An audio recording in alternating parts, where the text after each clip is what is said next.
Good afternoon and welcome back to the workbench. Welcome to 2024 and Happy New Year if you're watching. Hopefully you're having a Happy New Year. That's always nice. And if not currently, then hopefully it gets happier as it goes along. I've decided to try and make a video again. I know I made a few last year, but not very many. And that's a bit sad, so I thought I'll put in some more effort and try and do more. Hopefully I'll actually manage it this time. We'll see. We'll see what happens, but...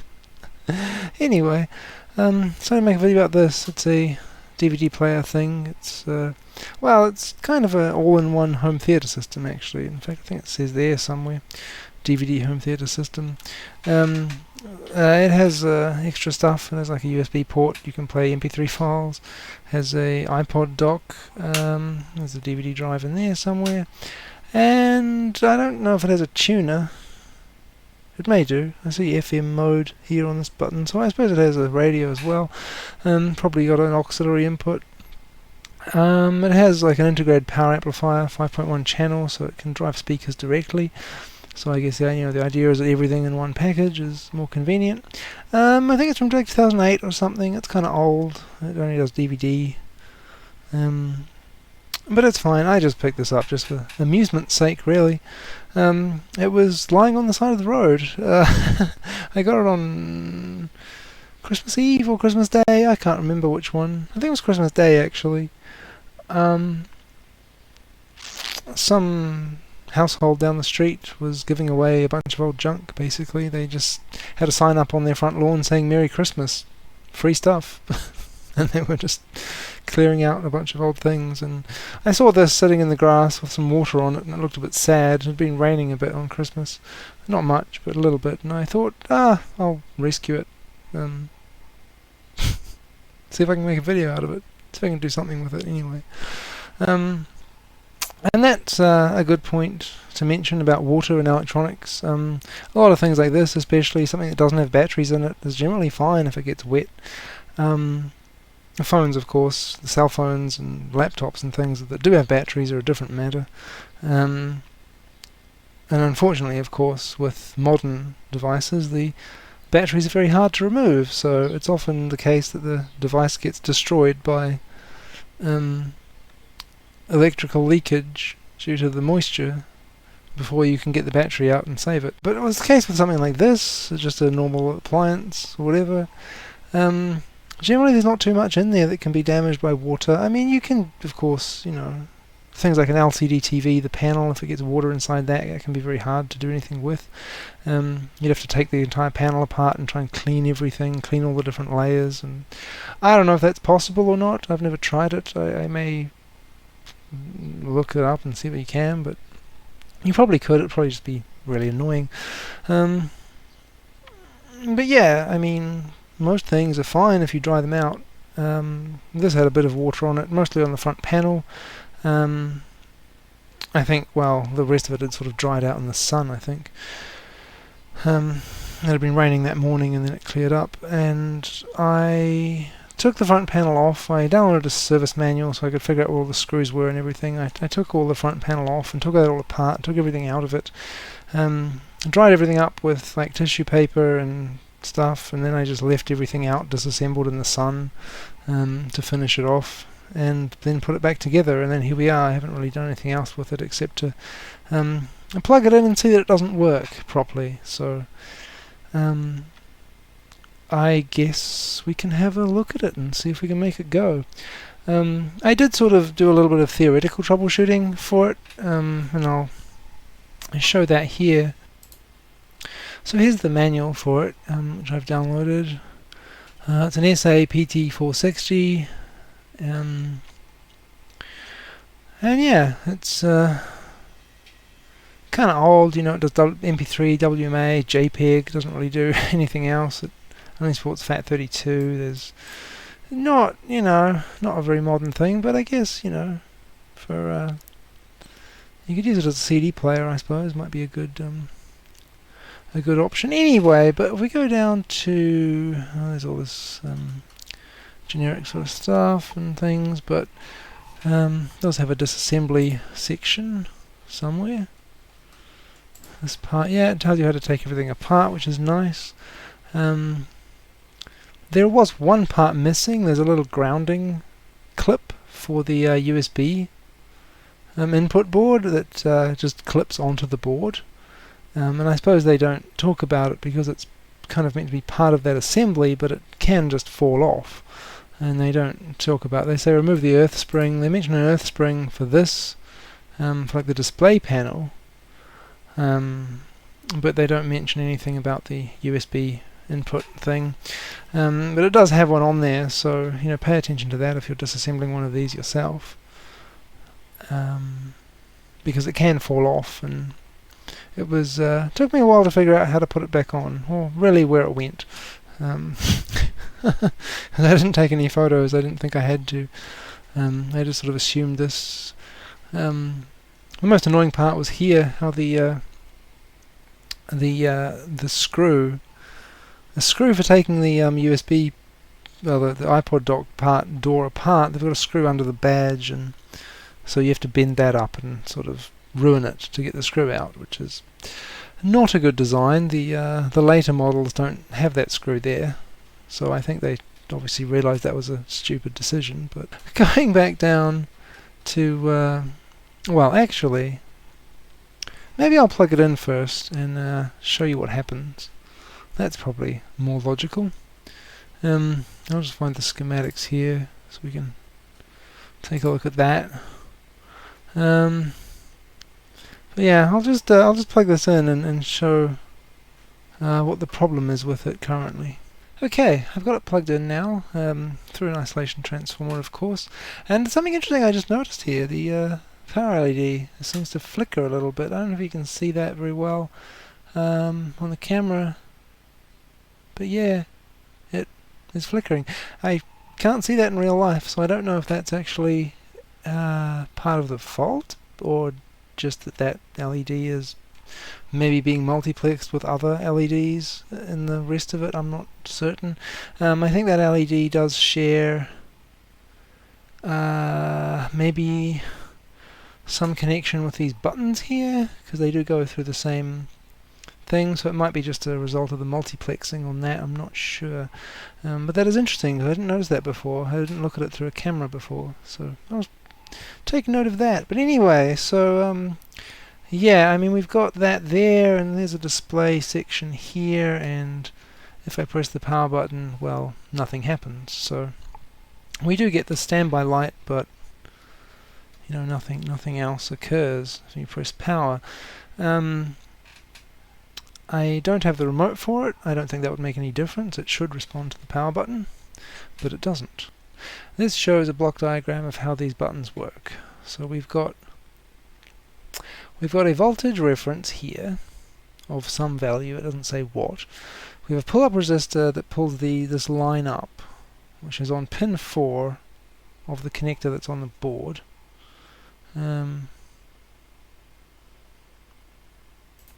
Which is this connector here. So the connector where it comes onto that main board is CN2013, and pin 4 of that is the input, key 1. And on the other end, on the board that goes along here under this button, it's actually pin 1 on CN6801. So just to be confusing, the pin out is labeled differently at each end of the cable. Anyway, we have a voltage reference. It's probably like 5 volts or something. It has a pull-up resistor on it, and it gets sent to this line, key 1. And then we have 2 buttons. One just goes directly to ground, so when you press this one, it should pull this line fully low to 0 volts or thereabouts.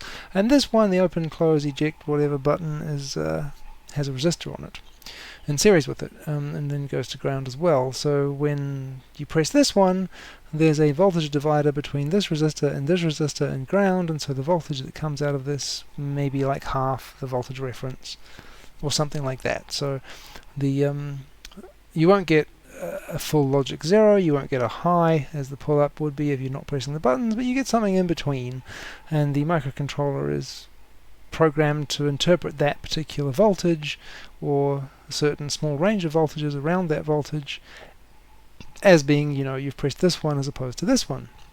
And the same thing happens with these buttons down here. There's just more of them in a line, and it's got some other thing here. It's also got some input on that, but as you can see, we have several more resistors, several more buttons, and each one just goes to a different part of this voltage divider. So pressing each of these buttons will send a different voltage into this line, into this pin, and it's up to the microcontroller's analog to digital converter to read that and determine which button is meant to have been pressed. It's a clever idea. You can put several buttons on one wire. It all is really limited by the resolution and quality of your ADC input. How many you can do on there, what's the lowest voltage level that it can detect a difference between. You probably wouldn't want to go more than 10, I think, in general, otherwise you start getting a bit into the tricky sort of areas. But the main problem with this kind of design is that these buttons don't always have perfectly low resistance. They're cheap tactile switches. They sometimes get tarnished or corroded or something internally, and then their resistance actually goes up. I mean, it can be like 300 ohms or something, or maybe even higher. Could even be like 10k or something. I've had ones that have gone shorted as well, which also can be a problem. So yeah, these things aren't the most reliable things in the world, and when you have them all on the same line and you're detecting voltage levels, and one of these goes like high resistance, and so when you press it, instead of being 0 ohms, it's like 500 ohms, that upsets the voltage divider, and you may only have like maybe 500 ohms difference between each of these resistors. And so when you press one of these buttons, the output voltage is actually what the micro might expect, say, from this button. So you press the tune up button and it actually does stop instead. And you think the thing is going crazy, and you think you're going crazy because you press one button and it does something else. It's just because the buttons have gone high resistance, and then the input gets confused because it doesn't know what's going on. That is the disadvantage to this over standard multiplexing, or even just having a button per input where you just read them all separately. Yeah, makes convenient design, but bad reliability, I've noticed. Has happened. I have seen this a lot of times in all sorts of different things. And the real fix really is to just replace the buttons. You can clean them, but I prefer just replacing them with brand new high quality ones.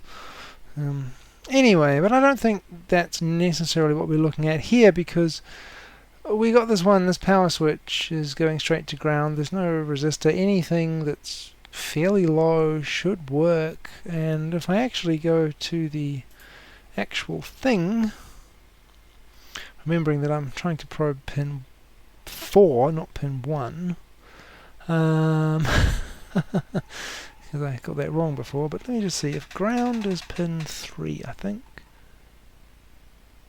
Yeah, okay, let's put that in diode mode. Let me just do that. Let me just hook this on to the ground so that I don't need to hold both of them at the same time. And we probe pin 4. We get this, and if I press the power button, we see it goes straight to like 2 millivolts. And if I check the resistance here, we get nothing normally. We press this, we get 1.6 ohms. That shouldn't be high enough to cause an issue, and that the millivolt reading, actually I'm probably measuring like the input diodes for the ADC or something that actually measures this input. So yeah, I don't think that's an issue. That button seems to be working fine. It's not high resistance. It's 1 ohm. That's something what you'd expect. You wouldn't expect it to be much lower than that, really, considering we've got like a ribbon cable interconnect, and there's going to be resistance on the contacts at each end and everything. So, and I'm probing the chassis over here. I've got my ground clip on the chassis all the way over here. So, we're not going to get a perfect reading, but 1 ohm, something like that, it shouldn't be an issue for the input. So, the fact we're getting power to this LED, and it comes on, and then we press this, and it should be pulling it fully low, which is what the schematic expects. The processor should be seeing that. We've either got a problem with the input to the processor, that it's not recognizing that switch input, or it's we've got a power supply issue. I think the power supply is probably more likely. But we'll just do some tests with that. So if we just plug this back in again, and I check that voltage on here, I'm doing volts now. Let's see, pin 4, what do we get? 5.1 volts. When I press power, it goes down to 0 volts. So yeah, that button is working totally fine. If I press the eject button, it goes to, yeah, 2.5, so it goes to half. So that's how it detects the two button inputs. But yeah, we got 5 volt standby. The schematic actually labels it as 6 volts. But I suspect there's a 5 volt regulator on the main board somewhere that's taking that down a bit. So I find the power supply here. Where is it gone? This is all the main control and stuff. DVD. Okay, now that's the processing USB. Amplifier, power supply, there we go. So that's no, that's something else. Okay, here we go. Here's the main power supply. But what we want is the standby circuit. So this is our standby circuit here. So over here we've got like the input filter. This goes to the input filter. That doesn't go straight to the mains plug. And we've got a bridge rectifier, NTC thermistor for inrush limiting. We've got our main filter cap, 400 volts, 180 microfarads. And then we got our standby supply, which is done by an MIP 4110. Little IC, 8-pin IC, has integrated MOSFET and everything, and that drives this transformer. And we get this rail here, 6 volts. That's supposed to come out of there. I guess that red line implies that it's always running. Well, it's a critical rail. If you don't get that, then you're not going to get anything. And we can probe that here. We go back to this diagram. We've got this connection here. It goes all the way through to pin 2 of CN5802. And that is that one there. So if I go, sorry, if I actually show you, I don't know, I can't show you because it's down here, but if I probe that pin 2, we do get, well, we get almost 6 volts, and we get 5.8. I don't know if that's a big deal or not, but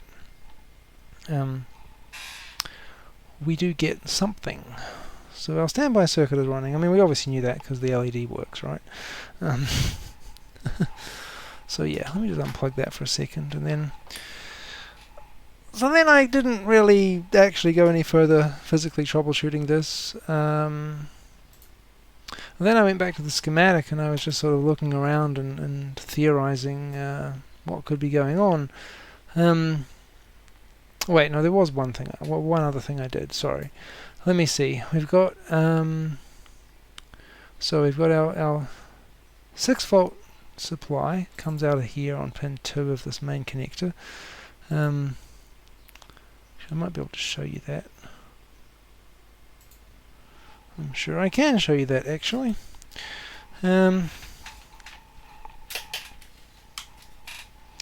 That's down here. So there's the power supply there, there's the main power supply.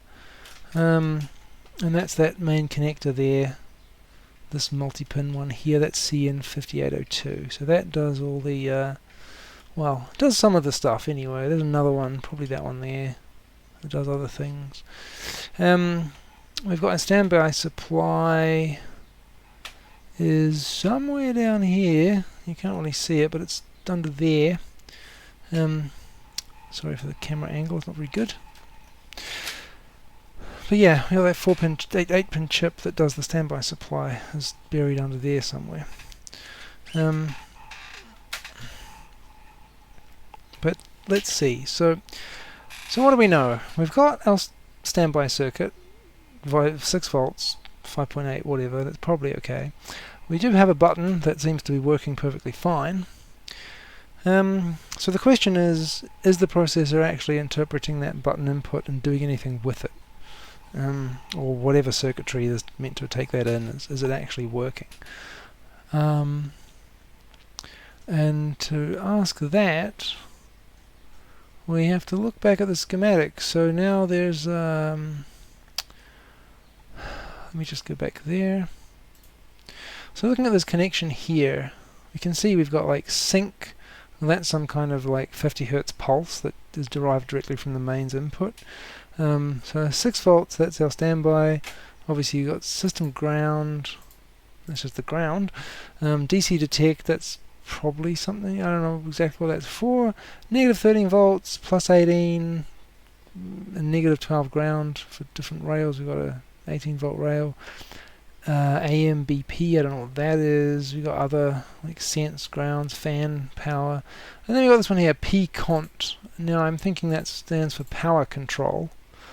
And so that's probably the signal that's sent to the power supply to tell the main power supply to start up when you press the button. Yeah, so we've got this DC detect. I don't know what that does. It detects itself. I don't know. I haven't looked at that yet to see what that actually is for. But I'm pretty sure PCONT is what we want to look at. So we've got that line, that goes down here. That goes to a transistor and switches this opto-isolator, which is obviously meant to power up the main system, which is over here. So that's our main transformer there, does all the different voltages, and our main controller is this one. And for some reason, some of the numbers on this is weird. It's a C5HACYY something, but if you actually look at the device on the board, it's actually this. It's marked as an STR, as an X6768. So it's this thing, 7-pin package. Again, it's like a big MOSFET with a switching circuit inbuilt. And it does all that, and that's its stuff there. But so that obviously gets some kind of power control. This one, power up control, I think what it does, it switches these transistors, and what they do is they switch on the actual VCC supply to this this chip. And this VCC supply to this chip is derived in two ways. It has its own like VCC supply winding, auxiliary winding on the main transformer, and that's rectified through this diode, and then regulated through these. This looks like a Zener and transistor regulator circuit, something like that. And then we've got this, and we've also got another input that it goes through this diode. It's switched like through this one, through this transistor here, which is also switched by that opto-isolator. You can see they both come down to the same point, and that one goes to pin 4. Actually, this one's their inverse polarity, so well, that's a PNP, and it's going to be an NPN. So when that switches on, this one will switch off. But if we go to pin to point 4 on this other schematic here, we see where that goes to. That's that comes in there, and that goes down here to the VCC supply for the standby controller. And then this is where it starts to get interesting. So we have this supply here. This one is running. We know this one's running because we're getting 6 volts, and this has supplies its own VCC supply through this auxiliary winding, which comes out through this diode and capacitor and runs itself. I'm guessing there's no startup resistors, there's nothing else like that, so I think it gets its power through the drain pin of the internal MOSFET. So you're going to get the high voltage through the winding connecting to that, and that's how it starts up. And then once it's running, it takes power from this output here of the transformer. But it also sends that voltage up this line here and all the way back to the main IC, and that's going to come through this. That as long as that is on, this will be pulled down. That's a PNP transistor. It's going to be turned on by that being pulled low, and that's going to allow power to come through this diode and into the VCC pin of this IC.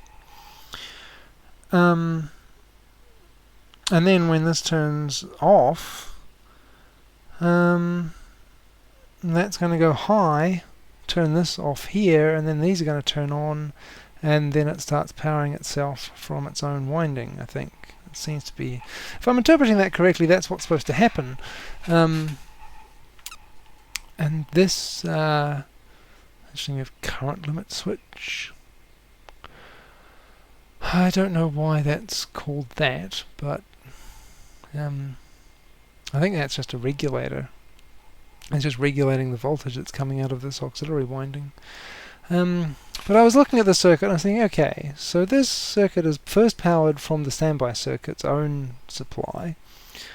So it's going to have that coming in first before it can do anything. So if we're not getting this starting up, there could be a lot of reasons. We want to make sure the signal is actually getting to this opto isolator. You know, is this actually trying to do anything? And then also, is that main power even getting to here? But before that, I also looked at the data sheets just for something to do, because I wasn't, you know, it was Christmas. I wasn't really thinking about actually looking at the thing physically. I decided to look at the standby IC, which is this one. It's all, it's like very Japanese stuff. I think it's like in-house Panasonic stuff. They just make it for their own products, I guess, or something. But it's interesting. If we look here, okay, its VCC can be up to 45 volts, I guess. That's probably like absolute maximum rating. I don't know, that's probably what that says. I'm not going to bother translating it, because what's interesting here, we have VCC on, so that's the point at which that will start running, or that's when it will be running, is if the VCC is at least like nominally 12 volts, 12.1 volts, and it'll turn off if that drops below about 7 volts. And we've got a hysteresis voltage of about 4.4, so I'm thinking that's what that's saying. That probably means VCC hysteresis. Well, what is interesting is this can run on as low as 12 volts, right? Seems typically they're saying VCC equals 15 everywhere, so I think they assume you're going to run it at about 15 volts, but it'll start up at 12. If you look, however, at this one, which is the main supply driver, if I go find its ratings, where are they? Absolute maximum input of 35 volts for the VCC, this one here, but where did it say? Yeah, here we go. Operation start voltage, VCC on, minimum of like 18. So it's possible, and this is my initial theory, is that this could be completely wrong, of course, but this was the first thing I thought of. If this capacitor here, C5796, a 50 volt, 56 microfarad part, it looks like. If that capacitor was a bit failed, the voltage on this could have a bunch of ripple on it. It may only average out to about 12, 13, 14, 15 volts. So maybe this has enough power to run this. But seeing as to first start up, it also has to send power to this as well. This has to have, what does it say? 18 volts. It has to have at least 16, typically 18 volts to start up. Even could be as worse as 19. So it's potentially possible that our voltage is actually there, but it's not high enough. Could be there's just not enough voltage to turn this thing on. It's just not getting enough power. But there could be other things wrong, you know, like this transistor could be bad, the signal might not be being sent. But I think that's what we should do next. Peak count, that comes on pin 10. So I've already measured the 6 volts, we got that. Let's see if we get peak count on pin 10. That should go high, I think, to turn this transistor on and turn that photodiode on, and that thing there. Send the 6 volts to that. Let's measure that and see if it's doing anything. Alright, so back to the thing again. I've just hooked up my multimeter across to that P count pin. And I believe it should start out low, and when I press this it should go high. So that will prove that the microcontroller or whatever is actually sending the signal. So I just plug this back in. What do we get? P count, we got a couple of millivolts on P count. And my camera's glitching again, but if we press the power button, yeah, I saw a short burst of voltage. 4 volts. This thing's just slow. It'd be better with an analog meter, I guess, or an oscilloscope, but we press the power button. No, it's not doing it now. It's probably got confused and given up. But it does send obviously it sends a pulse to the power supply to tell it to start up. And then the fact that it didn't start up, it's probably thinks something's gone wrong, so it won't send the pulse again when you press the button again. But if I unplug it and then plug it back in again, we can see when you press that power button, it does try to send power on the P-Cont signal. So it is trying to tell the power supply to start up.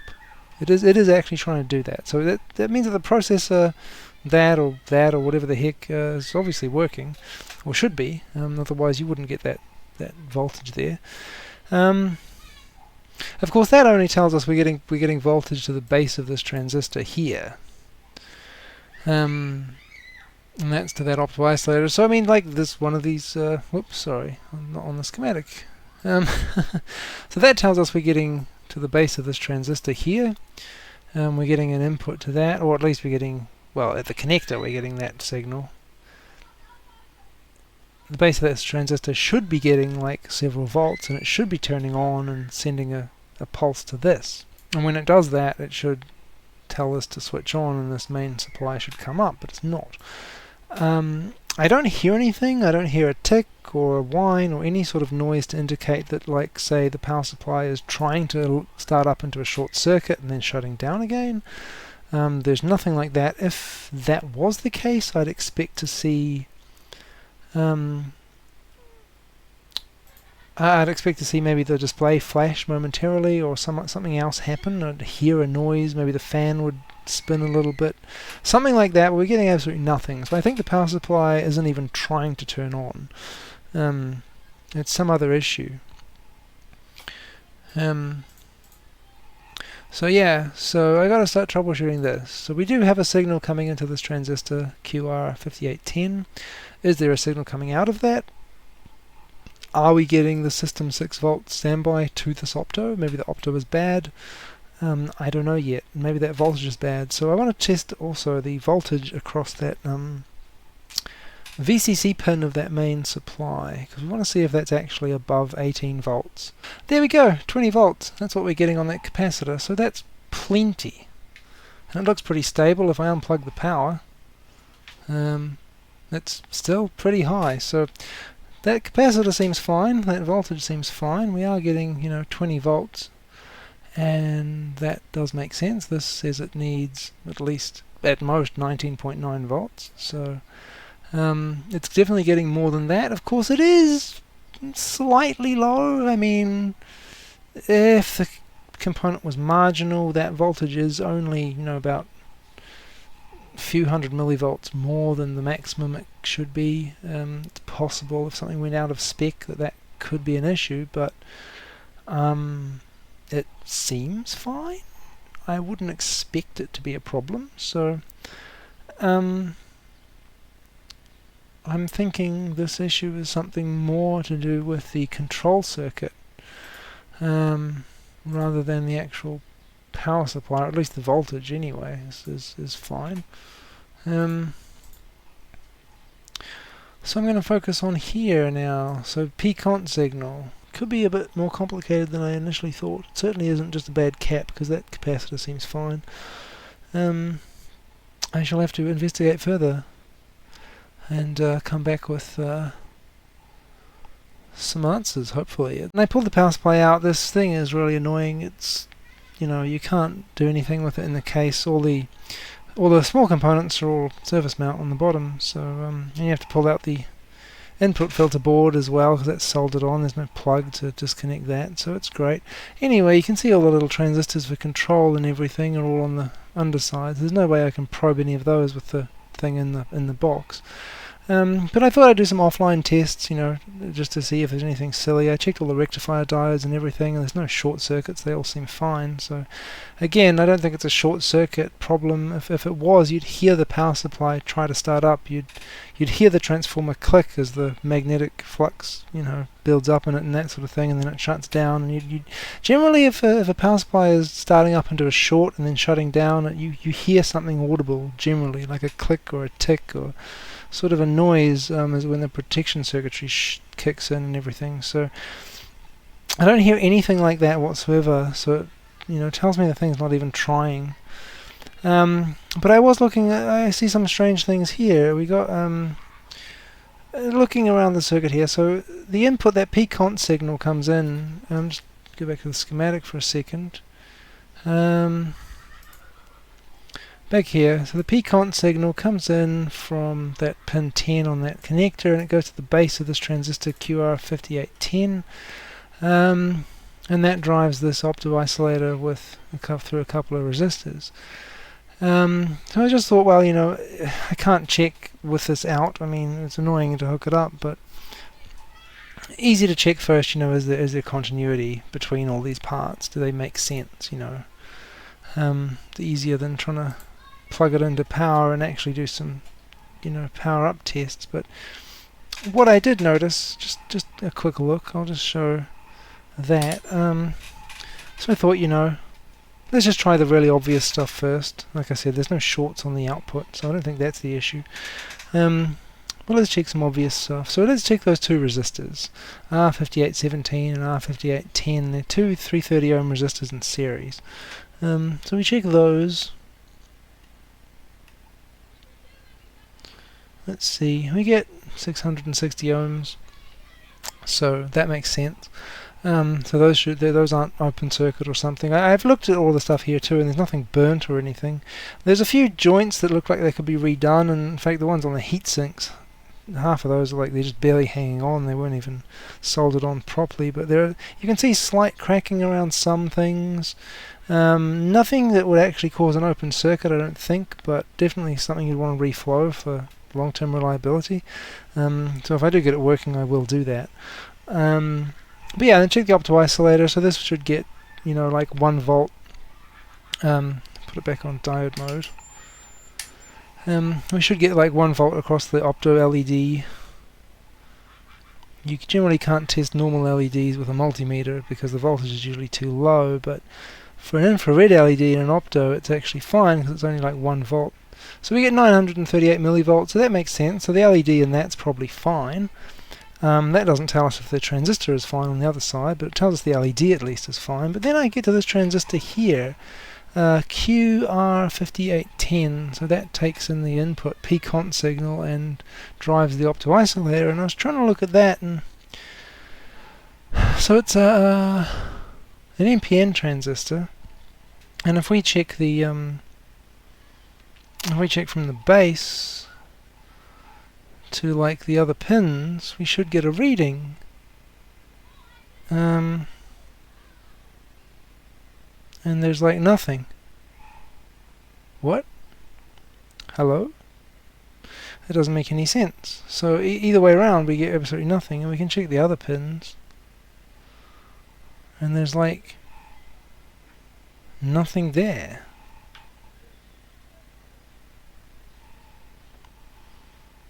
There's like what? And then if I check from like the collector to emitter, we get 1.3 volts drop across that one direction, and around the other way we get nothing again. So it looks like that transistor is open circuit. It's definitely not testing like a normal NPN. We should see like a 500-600 millivolt drop across the base to collector and base to emitter.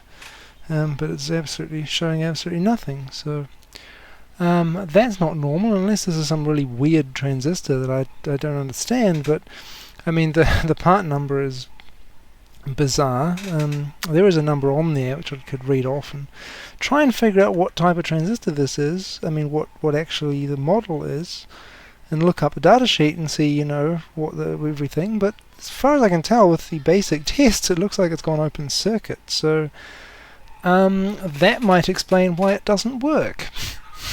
I'll look up this transistor, I'll try and figure out, see if I can identify what it actually is, because I don't know anything about it at this point, and except that the schematic symbol shows an NPN. I mean, it could be a MOSFET. That would make more sense.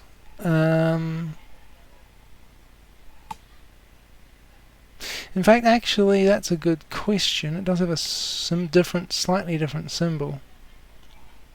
Maybe I've trolled myself. Yeah, the schematic symbol shows a square, and all the other ones show a circle. So this could just be an N-channel MOSFET. And what I'm actually measuring is the drain to source diode. But still, it does measure weird. So I'll try and identify that, and if it's meant to be an NPN transistor, then it doesn't measure like one. But it could be a MOSFET.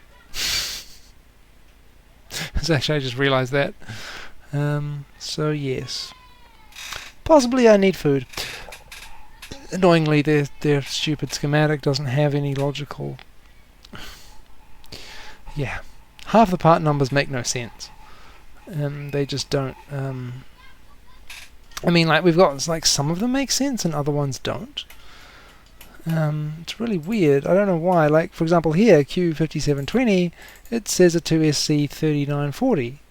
So that's a normal thing. You know, you can look at that and say, okay, that's a transistor. But then the one below it is a B1ABCF00, which sounds like some internal Panasonic part number that they've just made up. And again, up here we've got a 2SA2077, and then this one down here is a B1GBCFLL, which doesn't sound like anything at all.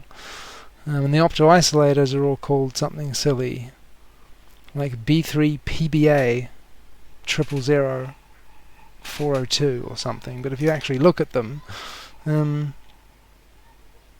they say PC123. So they're just like a standard thing, but they've got stupid part numbers on the schematic, and I don't know. Anyway, actually, let's look at this number up. Actually, it's QR. Let's see if it's in the part list. Maybe it says something more useful. Oh, hang on. The board layout does show QR5810 with collector, base, and emitter. So, I don't know. It does imply that it is a bipolar transistor. Yeah, once again, the part list doesn't tell you anything useful. It's just a totally pointless exercise in stupidity. Some of them, 2SD, 1819, makes sense, and then other shit, B1CFHA, like, thanks Panasonic, that does not help anyone. Anyway. But this, what else? Shows anything here? I mean, it showed as an inverter on this block diagram, which is what it's doing. It's just inverting that signal, but there's nothing... Oh yeah. Again, it says, you know, ECB. It's not implied as a MOSFET and everything else, so I don't know why it has a different symbol. Like, why does it have a square around it and this one has a circle? I'm not sure, unless it's some sort of... that means the cold side, this is the hot side, but that doesn't make sense because this is also the cold side, so I don't know where they're going with that. It's a bit weird. Yeah, so I will investigate this, but there's nothing in the schematic in the manual that implies it's a MOSFET, except for the weird square symbol, which I don't think is accurate because the internal design of the diagram is just like a normal bipolar transistor. Doesn't look like a MOSFET symbol that I've seen, so I don't know. But yeah, that transistor could be bad. It could be bad. It could be like that that all-in-one, was it an Acer? Some kind of all-in-one PC with a PC built into it, like an LCD TV sort of thing, and that was dead because there was an open circuit transistor in the V-core control circuit, and it just wasn't telling the processor power supply to come on. And it could be the same thing here. This transistor is just not there, and so the power signal can't get in and tell the power supply to start up. Why that would be open circuit, I have no idea. That could have just failed randomly. Why that other one failed, I don't know. But that's what I'm going to look at. Focus on that, because that's weird. That doesn't make much sense. Alright, so I'm back and I've done a bit more research on this thing, and I think this transistor is actually a red herring. I don't think there's actually anything wrong with it, and I'll explain why. This is a different transistor, definitely, to the standard ones, and that is obviously why it has a different symbol. It's just annoyingly Panasonic hasn't explained what that means. There's no sort of key. Well, there is. There's this. Schematic diagram notes. It has like signal type arrows, different types of arrows and stuff. And oh yeah, so the red one is B+. It's main power rails and everything, but there's no like explanation. Again, we have like these here, like different like signals, which is useful for that, but they don't explain anywhere like what the different transistor symbols are. But basically the problem here, where we go back to the actual schematic here, yeah, this is not a normal transistor. This is I forget the name, or if there is actually a specific name, but this is one with resistors inbuilt into it. So I was searching this part number and I found this article here. This is someone else's repair website. They have articles about repairs, and they've got other ebooks and stuff about how to do electronics repair. They seem pretty good. I think I've read some of their stuff in the past, and it's not bad, so it's certainly interesting. Anyway, so we've got this system here. It's an SA-PT460, so very similar to this one, I think, maybe a newer model. I'm not sure, but anyway, this is yeah, so he's got similar problem. I think it won't start up, and he also is confused by this this transistor. He gets to the same point in the schematic, looking up this one. What is it? He looks at it closely. It says NCC4. Mine says NCC2, and he thinks it's this one here. So it has resistors inside. It's not a normal, just plain transistor. It has these resistors, base resistor and like pull down resistor or whatever, inside there. So I don't think it's a Darlington transistor. It might be. They don't have the schematic symbol for that, but I know some Darlington transistors do have resistors inbuilt, but this particular one, I don't know, maybe it's just a normal one that has resistors in there just for convenience, so you don't have to bother adding them on the circuit board. I don't know. For whatever reason, that's what it's got, and that seems to be what this is. It's the same thing in the circuit, and yeah, and if I test that, if I go back to here and I test this with resistance mode, so we go from base, where's the base? The base is there, and if we measure here, on one pin we get, yeah, like 43k, into the other we get 100k, so yeah, it looks like it's got, you know, maybe 47k resistors inbuilt in there or something, but I think the transistor's probably okay. I just got confused by the diode readings didn't show up, obviously because of the resistors there, but yeah, so possibly that one's fine. I can't say for certain, of course. I would probably have to desolder it and test it. I do have a little in-circuit transistor tester thing, actually, which I suppose I could try, see if it does, see if that works. I don't know, again, if that would work with one of these type of transistors, or if it only works with regular ones, but I could try that and see if it shows anything useful. But yeah, so this person said they were confused by this transistor. They thought it was bad. They replaced it with something else. They went through, there was something about an op-amp which is not present on my power supply. It doesn't have this, there's space for it, but it's not fitted.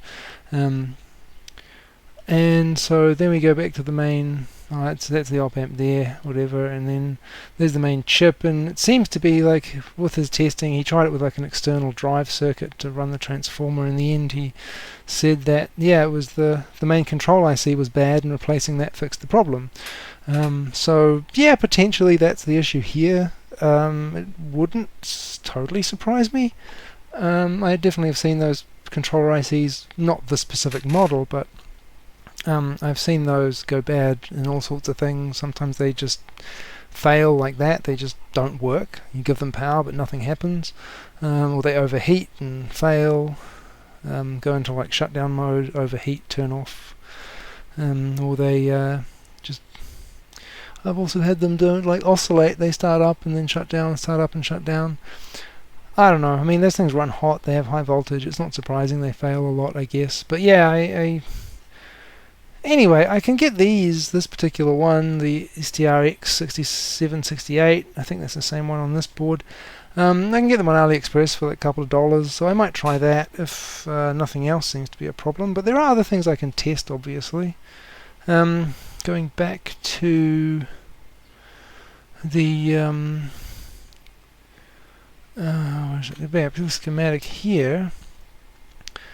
And going back to the schematic here, obviously we've tested the signal, this P-cont signal. It is getting to this connector. So we don't know if it's actually getting to the transistor. It should be. Don't know if it's getting through the opto-isolator. It should be. What we can do, the easiest test I think is this diode here, D5726. That is on the back of the heatsink.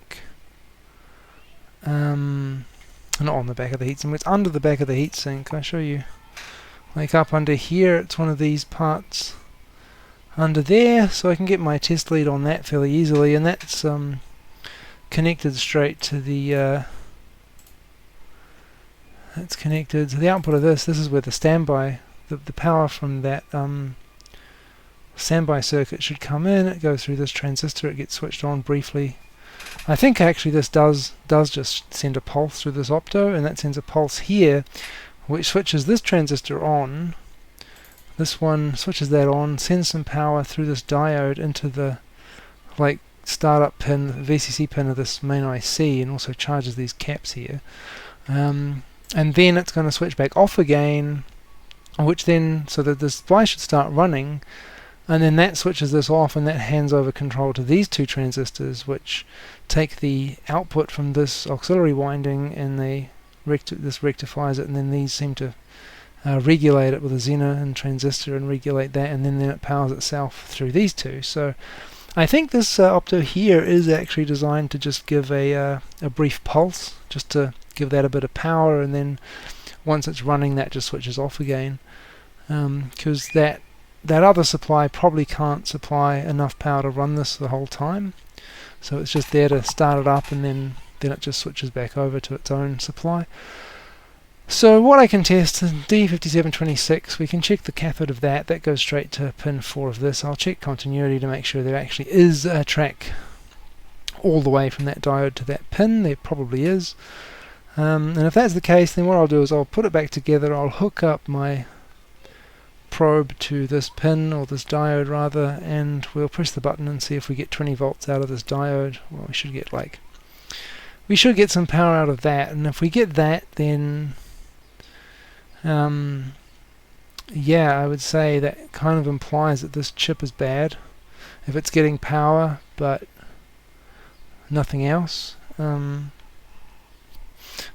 happening, then that's probably the issue. Of course, there could be some other problems, like some weird thing with the feedback is like faulty, like, you know, like this diode here. If this was like open circuit or something, you know, you wouldn't get a feedback signal, and maybe if it doesn't see a feedback signal, it won't start up.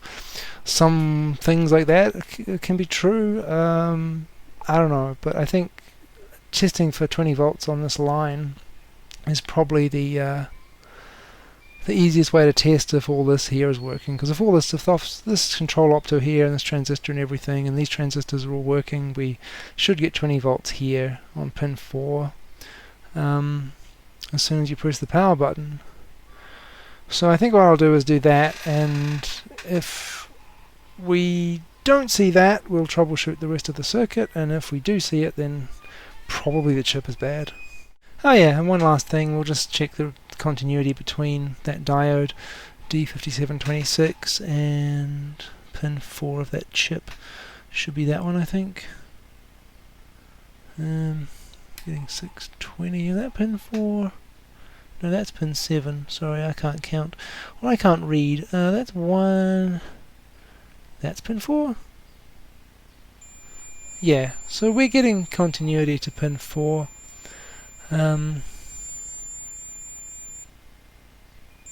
Yeah, that's fine. So yeah, that looks good. So if we're getting 20 volts out of that diode, it should be getting to the that chip. The only thing that I do wonder, like I said, the maximum voltage that needs, or the worst case scenario, it needs, the datasheet says it needs 19.9 volts to run. Worst case scenario, it needs that, and that other supply is giving out 20.4, I think.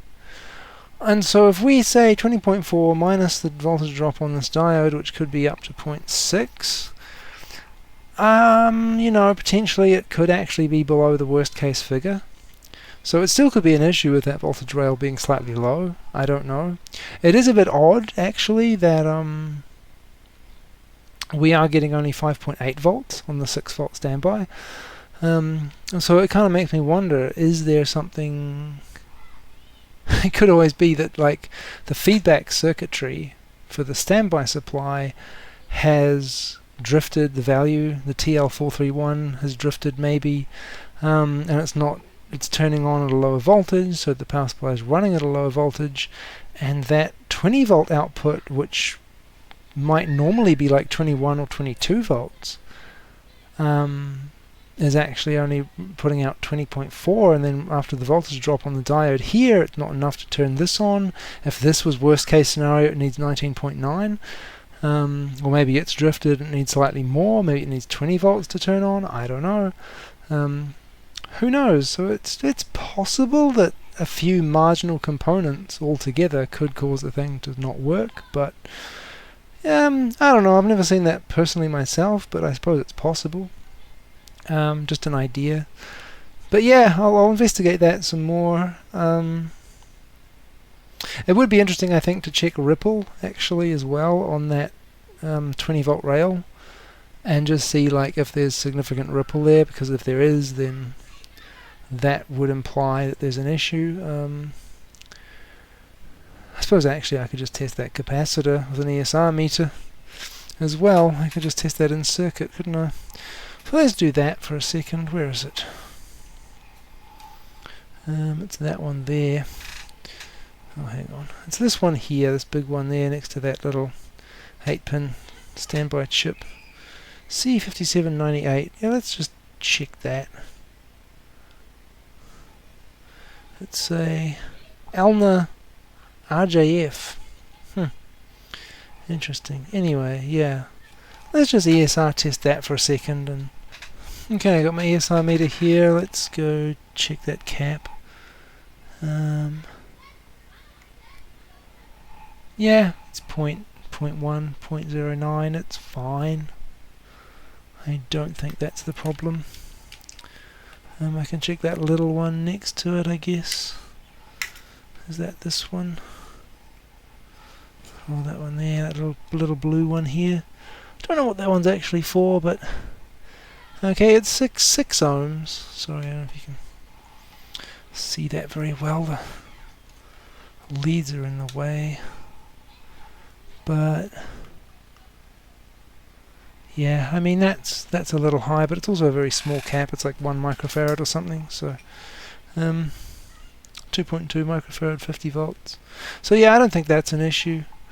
And that's not even in the power supply anyway. That's what's that?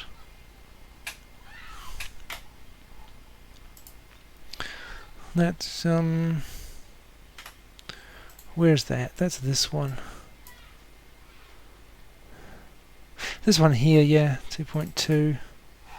That little one there, that's part of the like decoupling for the feedback from the opto-isolator for the voltage feedback. So yeah, that's...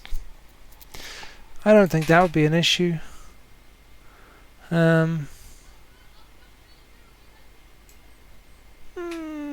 think... Wow, let's see, if that was bad, would that upset the... How would that upset the feedback? I think actually if this was high ESR or whatever, and it couldn't, I mean, it's behind a 4.7k resistor anyway, so 6 ohms ESR isn't going to do anything. But that's some kind of maybe smoothing for the feedback signal. If that was not smoothing it and making it a bit low maybe, then I think that would make the output voltage a bit higher, possibly. So I don't know. Yeah, maybe worth looking into if there's an issue there, but I don't know. I don't think that's a problem, but maybe something worth thinking about. I'm not sure what sort of effect that capacitor would have on the circuit if it was bad. But anyway, let's go back to that previous idea. Let's test for that 20 volts at the pin 4 of the main IC and see if it's actually getting anything. Alright, so I've got the meter hooked up to that diode, like I said, under the heatsink. Should have 20 volts coming out of it when I press that power button. If I plug the power in now, we shouldn't really get anything. I don't know why it's showing 0.3 volts, but I guess that's residual charge on that cap, which does imply that power got in there somewhere anyway. Plug it in, no change there. We do get the power light is on. You can see that, and 18 volts just now. Did I bump that button? Press it again, we get 19. Yeah, I mean, we are getting 19 volts. But we are only getting 19 volts. It is a bit low. Let's unplug it again. Kind of hard to tell, really, isn't it? Let's plug this back in. 19.4. It goes up to 19. I mean, that makes sense. Again, we're going to get a voltage drop on that diode and those transistors and everything, so it won't be the full voltage, but that is kind of what makes me wonder, you know, like I said, because if we go back to, if I can find my mouse cursor, yeah, if we go back to this data sheet for that main chip, it says typical VCC on is 18.2. We're getting only slightly above that. I don't know. It kind of implies that this here also implies we want at least 20. It should be sending 20 volts, although it can run at 15, you know, once it's going, it'll keep running till it drops down to like 10 volts. So I don't know, that's a bit strange. Anything else? No.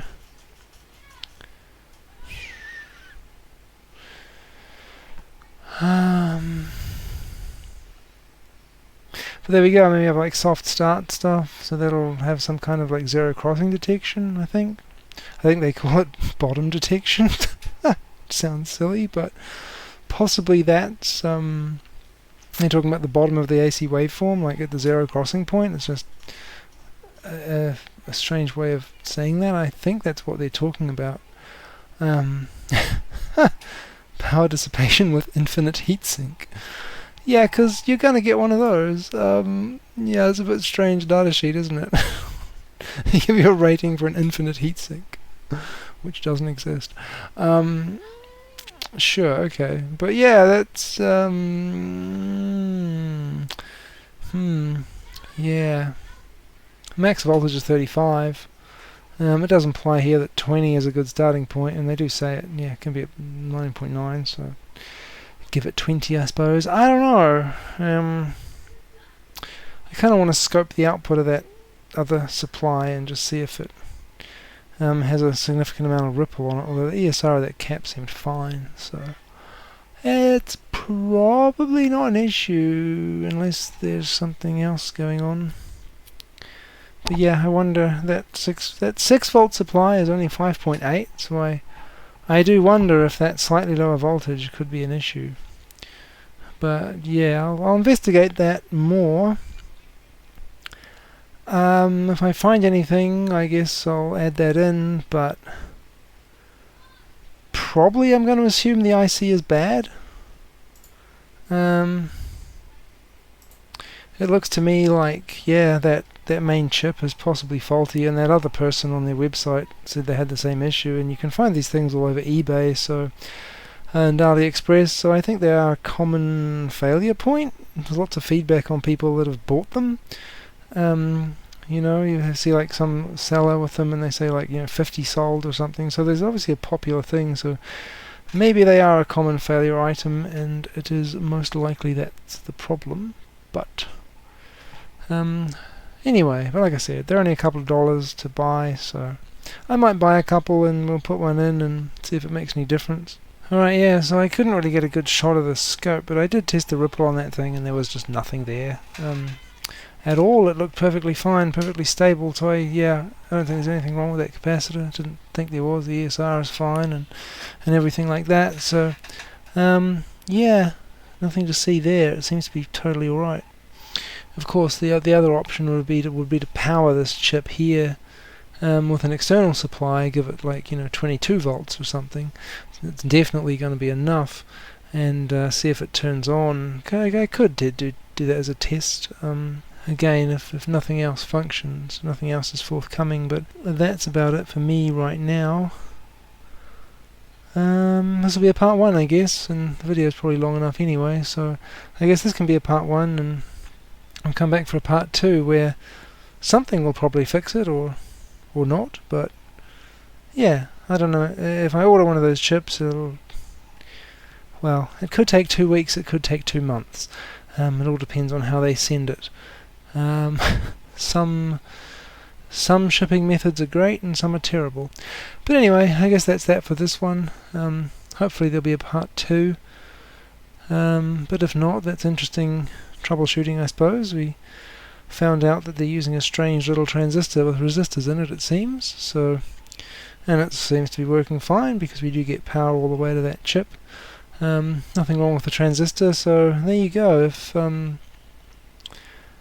If you see a transistor like that seems open circuit, but when you it could actually be just one of the resistors inside it and you can't get a normal reading in diode mode. So if you were to test that out of circuit, it would probably, in like a transistor tester or something, it would probably come out normal and show as a transistor and everything. But with the multimeter, so that's a good point. That quick diode test can sometimes fail you.